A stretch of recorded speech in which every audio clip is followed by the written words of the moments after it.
అతడి పతనానికి కారణం నేనే అని భలే కన్ఫర్మ్ చేశాడు.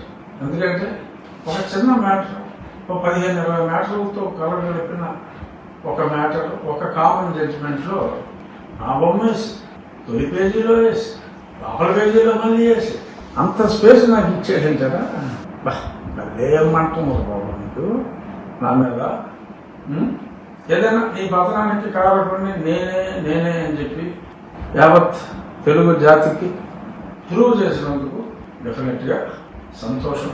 జగన్మోహన్ రెడ్డి ఏకవచనంలో మాట్లాడుతున్నా. ఎందుకంటే డిప్యూటీ స్పీకర్గా అయితే మా ఎమ్మెల్యే జగన్మోహన్ రెడ్డి గారనే నేను ఎప్పుడు సంబోధించాను. బట్ ఇప్పుడు నేను డిప్యూటీ స్పీకర్గా మాట్లాడగలను కాబట్టి పేరుతో సంబోధించవలసిన అవసరం అని చేత నేను ఇలా, ఎందుకంటే ఎవరికి ఎంత గౌరవం ఇవ్వాలో అంతే గౌరవం ఇవ్వాలి. ఒక డిప్యూటీ స్పీకర్గా ఎమ్మెల్యే గారికి నేను గౌరవిస్తాను. బట్ ఒక రఘురామకృష్ణరాజుగా మీరు చేసిన దానికి బట్ ఎక్నాలెడ్జ్ చేయవలసిన చోట ఎక్నాలెడ్జ్ చేయాలి. కాబట్టి ఎస్, నిన్ను పడగొట్టింది నేనే అని యావత్ తెలుగు ప్రజలకి తెలియజేసినందుకు మరొకసారి ధన్యవాదాలు.